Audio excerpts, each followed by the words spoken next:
اوس که د دنیا د پاره وي بیا به تاسو وي که زه سپین سره شم نه چلو شو د دین د پاره وي زما جبه پیرډه شي دا څنګه پیرډه جبه دا خوراک کوي بالکل صحیح کوي چاته کنزل کوي نو صحیح کوي که چا غیبت کوي نو صحیح کوي که چاته بد اراده وي نو صحیح هغه د پاره پیرډه شوی نه ده دا صرف د قران د پاره پیرډه نور د هر شي د پاره نه ری او د هر شي د پاره بالکل دا لمده پرته چې په کوم طرف اړي نو اوړي او د قران د پاره چې راشي د دین د پاره راشي نو بیا که مشر نارینه دی نو هغه داغه وزرم دا دی زما جواب پیرډه شوی الحمد لله رب العالمين والصلاة والسلام على سيد المرسلين أما بعد فأعوذ بالله من الشيطان الرجيم بسم الله الرحمن الرحيم فقد قال الله تبارك وتعالى وما آتاكم الرسول فخذوه وما نهاكم عنه فانتهوا صدق الله العظيم. دا الله پاک احسان اور کرم دی چې الله پاک موږ تاسو ته توفیق راکړ او د دین د زده کړې دپاره موږ د خپل وخت او خپل مصروفیات نه لږ وخت فارغ کړ او په دې ځای کې د ناستې او د څه اورېدلو او د اورولو په نیت باندې حاضر شو. الله پاک دې زموږ د اورېدل دا ناسته دا راتلل دا کوشش په خپل دربار کې قبول او منظور کړي او د قیامت پر ورځ دې الله پاک زموږ د ټولو دپاره د نجات او د خلاصۍ سبب او ذریعه وګرځوي. الله رب العزت انسان ته بشماره نعمتونه ورکړي دي خو په هغوی کې یو لوی نعمت هغه د ایمان او د اسلام دی. په هغه نعمتونو کې یو لوی نعمت زمون خوږ پیغمبر، په هغه نعمتونو کې یو لوی نعمت قرآن پاک. دا ټول د الله پاک نعمتونه دي او که موږ ټول عمر په سجده سر کیدو نو الله پاک د دې نعمتونو د یو نعمت هم شکریا نشو ادا کولی.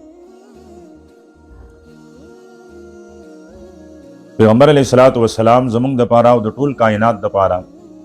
د الله د طرف نه یو نعمت هم دی او د الله د طرف نه یو رحمت هم دی. ځکه هغه پیغمبر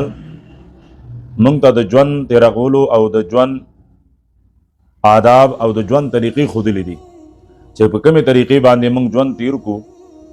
نو زمونږ هغه طریقه د ژوند هغه به د ټولو نه مؤثره، د ټولو نه ښه او د ټولو نه بهتري.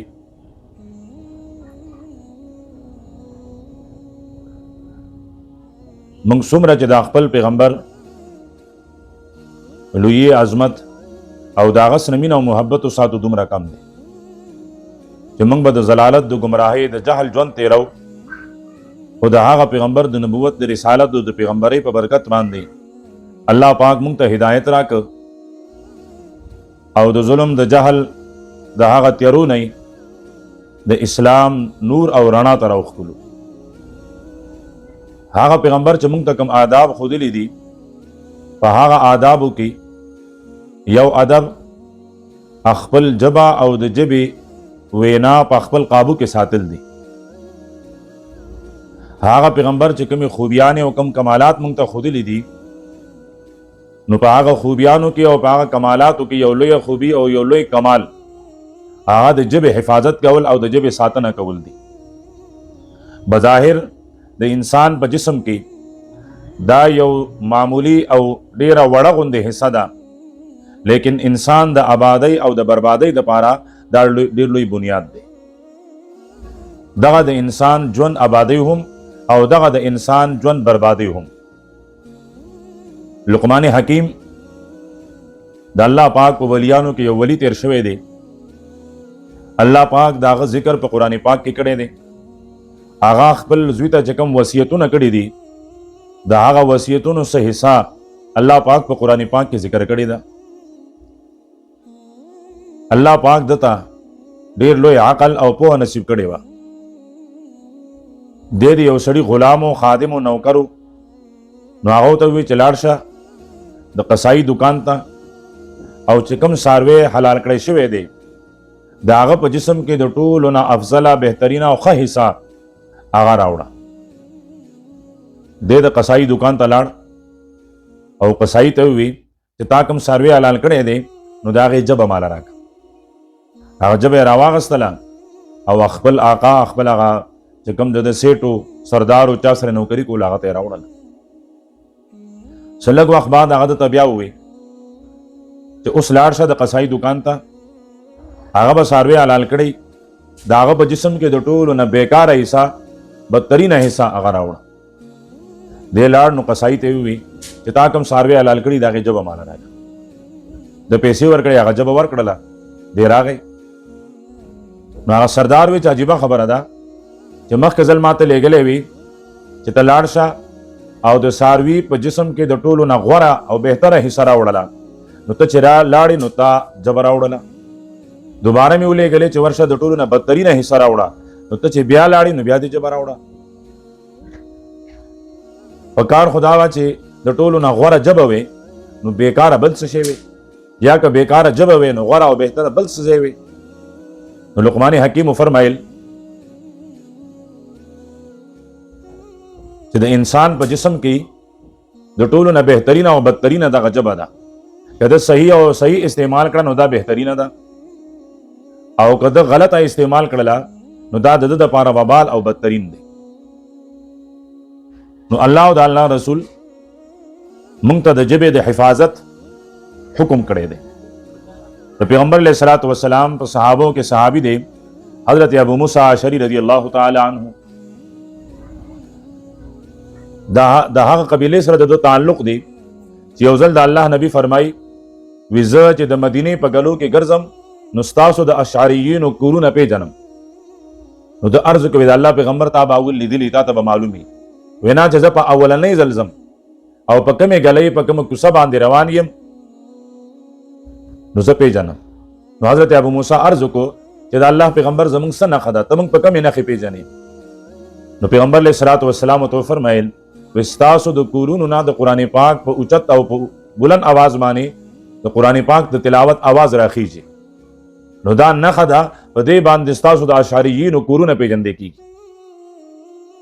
نو دغه صحابي حضرت ابو موسی اشعری رضی الله تعالی عنہ فرمایي وی ما د پیغمبر علیه الصلاۃ والسلام په دربار کې عرض وکړ چې د الله حبیب د انسان او د مسلمانانو د ټولو نه په افضل مسلمان کم یو دی، غوره مسلمان کم یو دی؟ مسلمانان خو ډیر دي، په عربونو دي، خو په دغه ټولو مسلمانانو کې د ټولو نه افضل غوره او بهتر مسلمان کم یو دی؟ نو پیغمبر علیه الصلاۃ والسلام په جواب کې فرمایل وی هغه څوک چې د هغه د لاس او د ژبې نه نور مسلمانان محفوظ وي نو دا په مسلمانانو کې د ټولو نه افضل سړی دی، چې نه د لاس نه چاته تکلیف ورسي او نه د ژبې نه چاته تکلیف ورسي. وی دا په ټولو مسلمانانو کې د ټولو نه غوره، بهتر او بهترین مسلمان دی. نو په دې حدیث کې هم د الله نبی افضل مسلمان هغه چاته ویلی دي چې ژبه د هغه په قابو کې، د هغه د ژبې نه چاته تکلیفونه رسي، په دې ژبه باندې د چا غیبتونه کی، په دې ژبه باندې چاته کنځلونه کی، په دې ژبه باندې چاته بد ویناونه کی. نو دا په مسلمانانو کې د ټولو نه غوره، افضل او بهترین مسلمان دی. یو بل صحابي دی حضرت عبداللہ ابن مسعود رضی الله تعالی عنہ. دا حضرت عبداللہ ابن مسعود چې کله د دنیا نزی نو خلق ته تپوس کوي د صرف لونه وی زامنې نو وی تا د خپل بچیانو د پاره څه پریښي دي؟ نو حضرت عبداللہ ابن مسعود فرمایي وی ما خپل بچو ته یو لوی خزانه ورکړې ده، که چرته دوی پاغه باندې عمل وکړو نو پورا دنیا چې څومره د دوی ژوند دی دوی به چرته چاته محتاج نشي. خلق سوچ وکړي چې دغه خو نه څه جایداد شته دی، نه څه ځمکه شته دی، نه څه کورونه شته دی، نه څه تاجر دی، څه وجه ده؟ څه شی د مال دی؟ نو دنه تاسو کې چې تا خپل بچو د پاره څه پریښي دي؟ نو وی فرمایل وی ما خپل بچو ته سوره واقعه داغه تعلیم ورکړې ده، سوره واقعه مې خودلې ده. نو چې کله سوره واقعه د دې تلاوت کیږي او دا سوره واقعه دو وی نو دوی باندې بچرته فقر نشي، دوی بچرته محتاج نشي. او بیا تاریخ ولیدل چې حضرت عبداللہ ابن مسعود رضی الله تعالی عنہ داغه لونه هغه پورا ژوند چاته نه وي محتاج، او عمل سو چې د ماخام نه بعد په پابندۍ سره سوره واقعه تلاوت کوله. او د دې صورت نورم فضایل دی، خو یو فضیلت ادا ده چې چې څوک د ماښام نه بعد د دې همیشه تلاوت کوي نو الله پاک دغه انسان د کور کورنۍ اهل او عیال هغه د فقر او فاقه او د محتاجۍ نه وساتي، په ده باندې بیا محتاجي فقر او غربت نه راځي. نو موږ دا غواړو چې موږ د غربت نه بچ شو، چاته محتاج نه شو، خو موږ د سورې واقع د وینا اهتمام نه کوو. نو په خپله هم خپلو بچو ته هم په هغې باندې سورې واقعه یاده کوي، په هغې باندې سورې واقعه ووایئ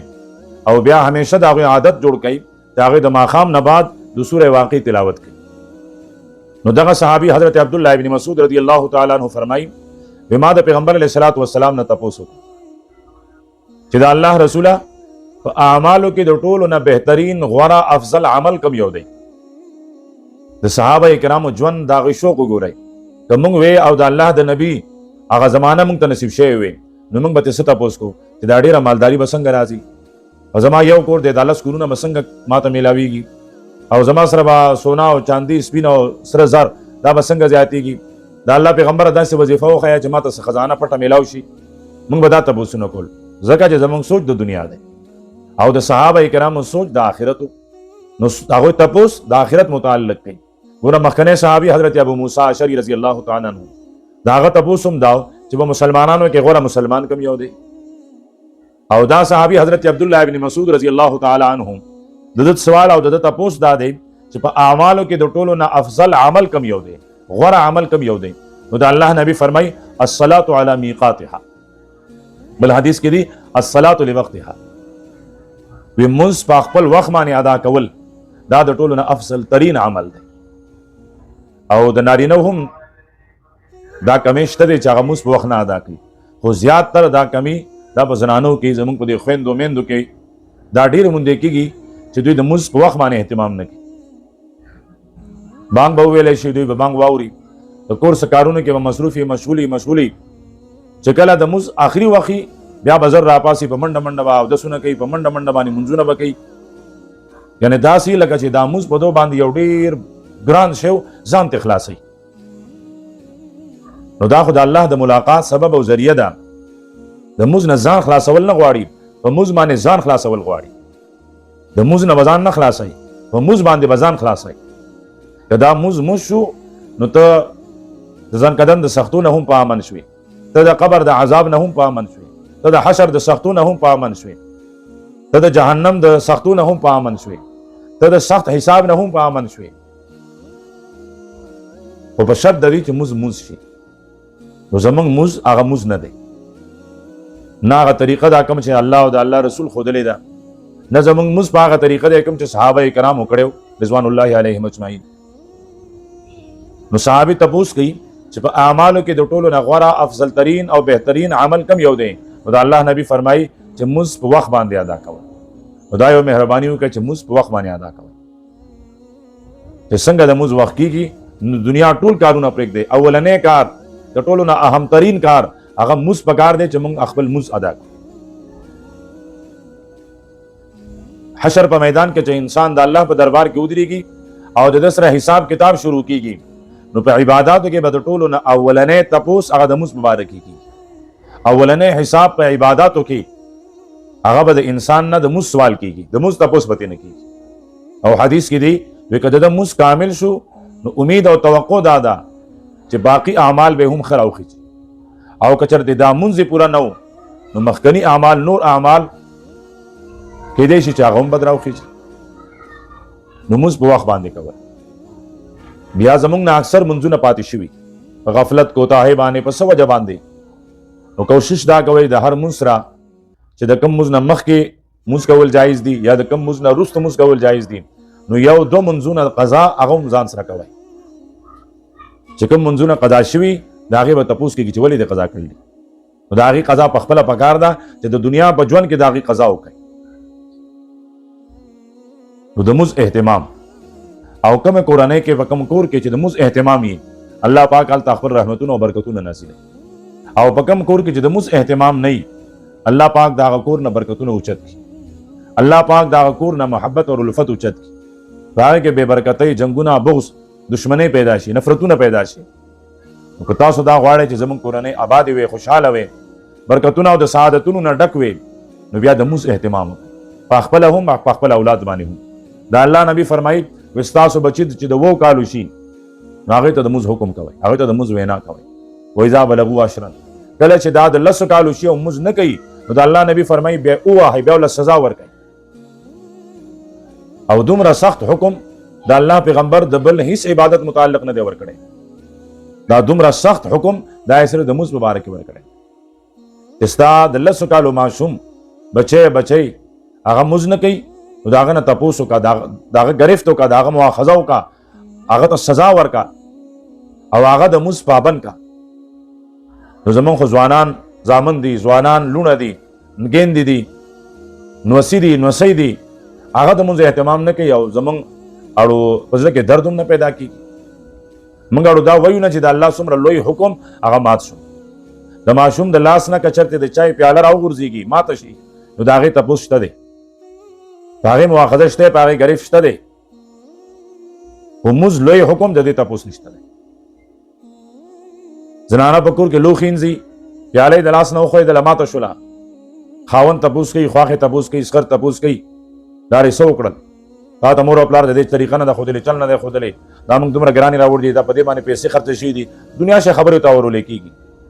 خود دغه ګور دغه خزا چې کله موز نه کوي نو نه خاون تپوس کوي نه خواخه اسخر تپوس کوي. یعنی موږ دې حد ته رسیدلیو چې دنیا سره مینه دومره ډیره ده چې د پیالې د ګلاس د دنیا د ساز او سامان د لوخو دا غوي قدر شته ده، دا غوي قیمت شته ده. او موږ یو اهمه فریضه ده دا غوي قدر نشته، دا غوي قدر ختم شوی. نو افضل مسلمان هغه دی چې هغه موږ په وخت باندې کوي. دغه صحابي حضرت عبد الله ابن مسعود رضی الله تعالی عنہ بیا تاسو کوي وې دا الله پیغمبر وې د دین بعد چې یو سره موږ په وخت باندې کوي دا افضل عبادت دی. خود دین بعد بیا د ټولو نه عمل بهترین عمل افضل عمل کم یو دی. دا الله پیغمبر فرمایي چې مسلمان ستا د جبه د تکلیف نه بچ شي، ستا د جبه نه یو مسلمان ته تکلیف اون رسی وې دا د موز په وخت باندې ادایګۍ نه لوستو دا الله په دربار کې د ټولو نه افضل غوړه او بهترین عمل دی. چې ته په خپل جبه باندې څوک زخمی نه کی، په خپل جبه باندې د خپل جبه په توري باندې د چا زړه زخمی نه کی، د چا زړه ټوکړي نه کی، د چا غیبت نه کی، چاته بد نه وای، په چا بهتان نه لګای، په چا الزام نه وای، چاته بد اراده نه وای. نو د جبه حفاظت دا هم یو ډیره لوی خوبي او لوی کمال او د اسلام په احکاماتو کې د اسلام په آدابو کې د ټولو نه لوی او بهترین ادب دی. پیغمبر علیه الصلاۃ والسلام صحابي د حضرت براء ابن عازب رضی الله تعالی عنه د فرمایي موږ د پیغمبر علیه الصلاۃ والسلام په مجلس کې ناسو دا صحابه څومره خوش قسمت انسانانو چې دوی د پیغمبر علیه الصلاۃ والسلام د مخ مبارک زیارت کړي. دا څومره لوی خلقو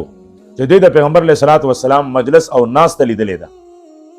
دا څومره لوی خلقو چې دوی د پیغمبر علیه الصلاۃ والسلام د جبه مبارک نه د وحی هغه ګلونه اوریدلې دي. نو د صحابي حضرت براء ابن عازب فرمایي وزناستو ما مجلس کې یو باندچی راغی عربي دیہاتی او صحابه وی موږ به همیشه په دې انتظار کې چې څوک باندچی راغی هغه ساده ساده خبرې وي، ساده ساده تاسو به نو موږ ته به د دین ډېر لوی حصہ ازدا شوله او موږ په خپله به د پیغمبر علیه السلام د ادب د وجې نه اکثر تپوس نشو کولی، د بې ادبۍ نه به یریدلو. او دا دیهاتیان به چې رالل دوی ته به خو د ادب پته نه وه نو دوی به داسې شړې شړې خبرې کولې، ساده ساده خبرې به یې کولې. نو فرمایي یو اعرابي راغی، یو دیهاتي راغی او پیغمبر علیه الصلاۃ والسلام ته وینا کوي چې د الله رسوله ما ته داسې یو عمل وښیه یدخلنی الجنه چې هغه عمل ما جنتی کی. وہ خود دیہاتی سوچ څومره اوچتو سوال څومره بهترین وکړه چې د الله پیغمبره ما ته داسې یو عمل وښیه چې هغه عمل ما جنتی کی، جزا هغه عمل کوم او د هغه عمل کولو باندې زه جنت ته داخل شم. پیغمبر علیه الصلاۃ والسلام ته فرمایل سوال خو د ډیر مختصر وکړه، خبره د ډیره لنډه وکړه،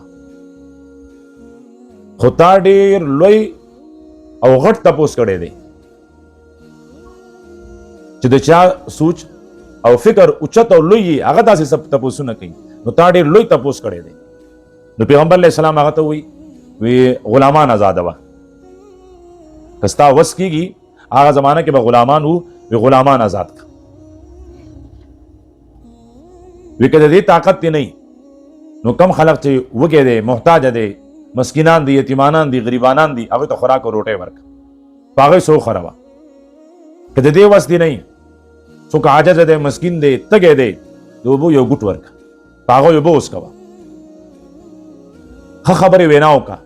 د بد خبرې نه دو منع کا بیا یې فرمایل وی کستا د ټولو خبرو وس نه ته غلامان هم نشه آزاد ولې ته یو مسکین ته خوراک سکا کوم نشي ورکولې خبر هم نشه کولې د بدای نه څوک منع کولې هم نشي ودا خو کولې شي چې خپل جبه ونسا خپل جبه په قابو کې کا بس تا د جبه نه صرف د خیر او د خیګړې خبر دی راوځي د خیر او د خیګړې نه علاوه په خپل جبه باندې هیڅ یو خبره هغه مکوه دا خپل جبه حفاظت وکړه ودا خو کولې شي ځکه دا خو ستا په اختیار کې ته غواړې ډېرې خبرې پې کوي ته غواړې کمې خبرې کوي ته غواړې بدې خبرې پې کولی شي ته غواړې ښه خبرې پې کولی شي دا خو الله ستا په اختیار کې ایښې ده داسې نه ده چې دا الله پیدا کړې ده او ستا په طاقت نشته دی بلکې دا الله پیدا کړې ده او طاقت یې تاله درکړی دی چې ته یې څنګه غړی هغسې غړوه چې ته یې څنګه په دې باندې سوی هغسې پې وایه خو دغه همره خبره ده چې تپوس به نه کېږي څه چې وایي د هغې تپوس به نه کېږي پیغمبر علیہ الصلوۃ والسلام په صحابو کې بل صحابي د ماته حدیث را یاد شو حضرت عقبہ بن عامر رضی الله تعالی عنہ دې تپوس کوي وې دا الله رسوله د آخرت نجات به څنګه موندلې کیږي ما وې کنه چې د صحابه سوچ زړه غواړي چې د ټوله دنیا د صحابه کرامو د خپو په تلو پورې چې کوم خاوره لګېدلې ده هغه خاورې باندې قربان شي څومره لوی خلق څومره لوی پاک سوچو او ولې بنو چې دا د پیغمبر علیہ السلام شاګردانو د دې تربیت د دو جهانو سردار کړي ولې به دا غو سوچ پاک نه ولې به دا غو سوچ اوچت نه نو دا صحابي حضرت عقبہ بن عامر رضی الله تعالی عنہ فرمایي بما تاسو کې دا الله رسول من نجات خلاصي ځان کدن د سختو نه ځان خلاص کم نو څنګه خلاص کم د قبر د تیارو او د سختو نه ځان خلاصوم نو څنګه ځان خلاص کم د حشر د سختو نه څنګه خلاص شم د پولیس رات د سختۍ نه څنګه په امن شم د جهنم د سختو د عذاب او د اور نه څنګه په امن شم نجات او خلاصي اب څنګه ملاويږي نو د الله پیغمبر درې خبرې خودلې دي ګوره کنن ماخام تاسو نه روټي یریږي نو هیره دي شي هیڅ خبره نه سبب یو پرې که د دنیا بل سکار د نه یریږي نو هیره دي شي هیڅ خبره نه ده او د پیغمبر علیه الصلاۃ والسلام دا درې خبرې دا د زړه په تختې باندې ولیکي چې دا در نه یری نشي پیغمبر علیہ الصلوۃ والسلام ته فرمایي وی عقبہ خپل کور وسیع ساته فراخ ساته محدثینو د دې ډېر زیاتې توجیهګانې کړې دي یو توجیه دا چې ستا وسیع نو کور دې وړ کې نه غټ کور کې اوسېږي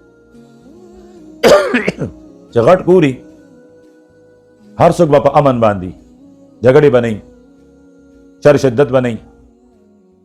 دویم دا چې الله تعالی وس را کړی دی نو په خپل کور والو باندې د خپل وس مطابق فراخی سره خرچو کا شومتیا مکوا بخل مکوا ځکه بخیل او شوم دا د الله پاک د رحمت نه محروم وي او سخی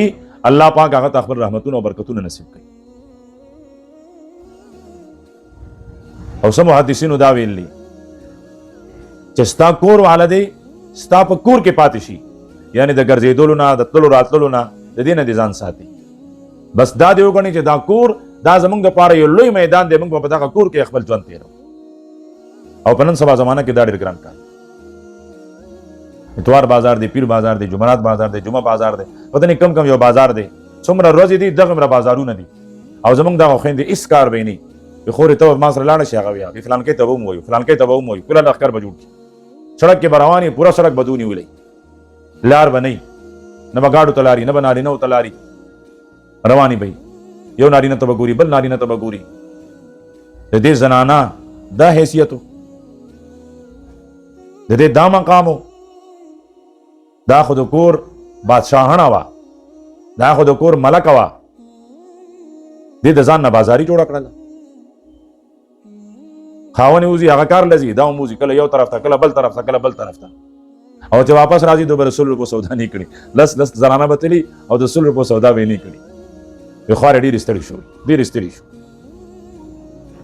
صرف دا ګوري چې په بازار کې نیمه کپڑا کم راغل دا نه شیزونه کم راغلي خو هندوستاسو مقام د بازار نه دی هی کاش که تاسو خپل مقام وپېژندل ستاسو مقام څه دی د یو کس باره کې راځي چې هغه به کله دعا کوله نو دا دعا به قبلېدله چې ده به څه غوښتل الله پاک به ورکول خلک اریانو چې دا څه وجه ده چې دی کله هم دعا کوي د ده دعا قبلېږي دی څه غواړي الله پاک ورکړي د ده نه ډېر تپوسونه وکړه چې څه عمل کوي هغه هېڅ عمل مې نشته خلکو صبر وکړه دی چې کله دعا کوي بیا به ګورو نو یو ځل د دعا کوله نو خلکو وکتل داسې د کپړې یو ټوټه هغه د په خپل لاسونو کې داسې کېښودله او بیا دعا کوي چې کومه دعا کوي هغه قبلېږي چې کومه دعا کوي هغه قبلېږي خلکو ډېر تنګ تپوس ته وکړه چې دا کپړه دا ټوټه چې ستا په لاس کې پرته چې کله دا دعا کوي نو دا د بیت الله د غلاف ټوکړه ده که دا چرته د نبیانو کې د یو نبی د قمیص ټوکړه ده کنه دا د الله د ولیانو کې د یو ولی د هغه د لاس نښه ده چې دا څه وجه ده چې ته کله دعا کوي دا ټوکړه دا کپړه دې په لاس کې نو الله ستا دعا قبلوي نو هغه وویل چې نه دا د خانه کعبې د غلاف ټوکړه ده او نه د انبیاو په جسم پورې لګېدل ده نه د ولیانو په جسم پورې لګېدلې ده خدا زما د مور د لمنې یو ټوکړه ده او زه چې کله دعا کوم نو دا ټوکړه دا په لاس کې کېدم او الله ته سوال کوم چې الله که زما مور د هغه لمن پاکوي نو د دې پاکې لمنې په خاطر ته زما دا دعا قبوله کړي وی الله پاک زما دعا قبوله کړي نور ما سره هېڅ نشته دی نو ستاسو مقام داو چې ستاسو د لمنو په ټوکړو باندې به د الله پاک نه دعاګانې غوښتلې کېدلې او هغه دعاګانې به قبلېدلې ولې هغه میندې نه د هغوی ژبو غیبت کو نه د هغې ژبو کنځل ویل نه یې بده وینا کوله هغې به د قرآن پاک تلاوت کو ما کتاب کته د یو زنانه واقع تر مخه راله خو واقع ډېره اوږده ده ځکه ټایم نشته چې بیان کړم نو د الله یو ولی د هغه نه تپوسونه کوي د هغه زنانه نه دا چې هر د سوال جواب ورکوي نو د قرآن پاک آیت وي نو هغه ترنه تپوس کوي چې څومره وخت وشو چې تا په دې خپل ژبه باندې د قرآن نه علاوه بل څه خبره نه ده کړې نو دا ورته وایي چې صلیح کاله کېږي صلیح کاله کېږي چې په ژبه باندې ما د قرآن پاک د آیت نه علاوه بل څوک نه دي کتلی زما ژبې صرف او صرف د قرآن پاک تلاوت کړی دی زما ژبه صرف د قرآن پاک تلاوت کوي داسې زنانه صلیح کالو پورې اوبه غوښتلې خوراک غوښتلې کور والا ته آوازونه کړي دي او د قرآن پاک آیت ویل دی ان شاء الله که چېرته ما ته یاد وو بل مجلس کې چې بیا کله موږ بیان یې زه به تاسو ته د هغې هغه ټول سوال جواب واورم ولې هغه خوند اله کوي چې چاته قرآن پته وي نو اول خو تاسو له قرآن راضي نه او د قرآن د وینا کوشش هم نه کوئ څه به غرونو کې خو نه پاتې کېږئ چې مدرسې نشته دی جومات نشته دی قاري نشته دی ملا نشته دی ښار کې پاتې کېږئ وسایل هم شته دی وخت هم شته دی خو د هغې نه باوجود تاسو صرف یو سوره اخلاص قل هو صورت د راځي د دې نه علاوه نور صورتونه نه راځي او د دې د ویلو کوشش هم نه کوئ ما نه دي لیدلې اوسه پورې چې څوک زنانه راغلي او دا ویلي چې یاره تاسو یو معلمه یو باجي مونږ ته کېنوئ زه هغې ته خپل مونځ واورم چې زما دا مونځ صحیح دی که غلط دی په دې دومره کلونو کې چېرته څوک داسې زنانه ما نه دي لیدلې او زه په هر بیان کې وایم چې تاسو راځئ خپل سبق صحیح کوئ خپل منځونه صحیح کوئ اوس که د دنیا دپاره وی بیا به تاسو وی که زه سپین سرې شم نه چلو شو د دین دپاره وي زما ژبه پیرډه شوې ده دا څنګه پیرډه ژبه ده خوراک کوي بالکل صحیح کوي چاته کنځل کوي نو صحیح کوي که چا غیبت کوي نو صحیح کوي که چاته بدې ردې وایي نو صحیح هغې دپاره پیرډه شوې نه ده دا صرف د قرآن دپاره پیرډی نور د هر شي دپاره نه رهي او د هر شي دپاره بالکل دا لمده پرتی چې په کم طرف اړي نو اوړي خو د قرآن دپاره چې راشي د دین دپاره راشي نو بیا که مشر نارینه دی نو هغه د هغه عذر هم دا دی زما ژبه پیرډه شوې ده حالانکې دا ژبه نه پیرډه کېږي حق یو عمر په کار خو دا زمونږ هم دومره عمر شو که نه بیا زمونږ دا ژبې هم پیرډی دا د شیطان یو وسوسه ده چې موږ د قرآن نه او د دین نه لرې کوي نو خپل ژبې پاکې کوي چې کله ژبې پاکي نو د دې پاکو ژبو نه ختلې دعاګانې به الله پاک قبلوي بیا نو صحابي ته د الله نبی فرمایي کور دې فراخه که کور دې وسیع که دویم وابکی علی خطیئتک، ستا چې څومره خطاګانې دي څومره ګناهونه دي هغې باندې جړا کوه، جاړه په هغې. ځکه په دنیا کې دوه قسمه مخلوق دی چې د هغوی خطاګانې نشته دی. یو انبیا چې الله پاک هغه بالکل معصوم پاک پیدا کړي دي، د هغوی په لمنه باندې د ګناه هیڅ داغ نشته دی، دا پاک او پاکیزه خلق دی. او دویم فرشتې چې دوی کې د ګناه کولو اهلیت صلاحیت نشته دی، طاقت نشته دی د ګناه کولو. او موږ انسانان دا ګناهګار یو، چا نه لږ ګناه، چا نه ډېر ګناه، چا نه وړوکی ګناه، چا نه غټ ګناه، د چا ډېر ګناهونه، د چا لږ ګناهونه، خو هر انسان د هغه نه خطا کېدلی شي، هغه خطا کار دی. خو د الله نبی فرمایي بهترین خطا کار کم یو دی؟ په خطا کارو کې، په ګناهګارانو کې هم د الله نبی بهترین ښودلی دی چې بهترین خطا کار، بهترین ګناهګار هغه دی چې هغه د خپل ګناه معافي غواړي، په خپل ګناه باندې جړا کوي، په خپل ګناه باندې خپېمانه شي، په خپل ګناه خپېمانه کېږي. وایي دا د ټولو نه بهترین خطا کار او بهترین ګناهګار دی. د دې دا مقصد نه دی چې موږ دې ګناهونه کوو، مقصد یې دا دی چې په خپل ګناه باندې معافي غوښتل پکار دی. جری کېدل نه دي پکار چې ګناه مې وکړو نو مې که نه، ولې وکړه؟ زه خو د الله بنده وم، د الله د حکم تابع، ما له د الله حکم پوره کول پکارو، ما ولې د الله حکم مات کړ؟ په دې باندې درد غم پکارو، په دې باندې خپېمانه کېدل پکار دي. نو په خپل ګناه باندې جړېږه او جړا کوه، اوښکې تې ووه. او د الله پاک پیغمبر فرمایي، وی الله پاک فرمایي چې کله یو انسان زما د یرې نه جاړي، او چې څنګه د هغه د سترګو نه اوښه روانه شي، لا تر اوسه پورې ځمکې ته نه رسېدلي، د هغې نه مخکې ما د ژوند ټول ګناهونه معاف کړي. ګوره دا د جړا او د اوښکو یوه قطره لیکن څومره اهمیت لري، څومره حیثیت لري چې زما او ستا د ژوند ټول ګناهونه پرې معاف کېږي. دا یوه قطره لیکن ما او تا چې د بدعملیانو په وجه باندې د جهنم کوم اور په ځان بل کړی دی، دا د اوښکو هغه یوه قطره د جهنم هغه اور مړ کړي. نو جړا، او بیا چې جړا د شپې په آخري حصه کې د تهجد په وخت کې، او بیا چې په سجده کې الله اکبر،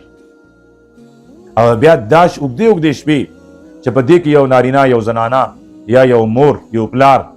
هغه د شپې په آخري حصه کې راپانسي، الله ته ونه جاړي، خپل او د خپل د بچو خیر ونه غواړي، نو زه د ده په ژوند خو بیا افسوس پکار دی. دومره اوږدې شپې چې سړی په ملاست ستړی شي، سړی په خوب باندې ستړی شي. ولې موږ به څنګه ستړي شو؟ ځکه چې موږ سره خو موبایل شته دی، نارینه سره هم شته دی، زنانه سره هم شته دی. په دې کې به لګیا د شپې به هغه 1-2 بجې شي، 1-2 بجو نه بعد چې دی اوده شي، نو سهار به څنګه پاسي تهجد لپاره؟ تهجد لپاره خو به دی هسې اره پاسي چې د ماخوستن لمونځ نه بعد زر نه زر د اوده کېدلو کوشش وکړي، نو د خوب به پوره دی، به د تهجد په وخت راپاسي. نو قدر وکړئ د دې. پیغمبر علیه الصلاة والسلام فرمایي چې د سړځۍ د موسم قدر کوئ. تاسو سره د سړځۍ موسم هغه مبارک چې د دې ورځې هغه لنډې روژې نیول اسان دي، او د دې شپې اوږدې نو تهجد کول اسان دي. په دې ورځو کې که چا باندې قرض روژې، نو پکار ده چې هغه قرض هغه روژې ونیسي، د کفاري روژې هغه ونیسي، که نه نو نفل روژې. پیغمبر علیه الصلاة والسلام د هر زیارت او د هر پیر په ورځ باندې، څلورمې سوموار په ورځ باندې دا روژې نیولې. که چې دې نه علاوه په بل ورځ باندې هم څوک نفل روژه نیسي، نو زمانه خو نه ده، وړې وړې ورځې دي، ښه په اساني نیول کېږي روژې.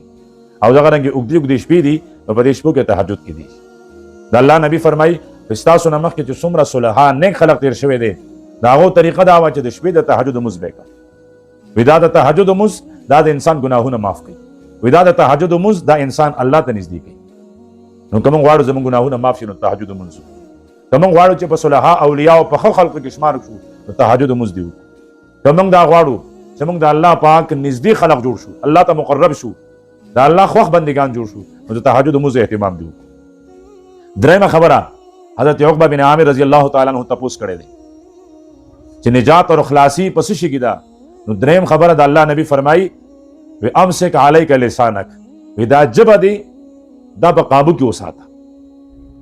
دا ژبه دی په قابو کې وساته. دا ژبه چې ستا شوله نو بس ته د الله شولې، خو دا ژبه که دا ستا نه شوله نو دا به تا هلاکت کندو ته وغورځوي. وی دا خپل ژبه د دې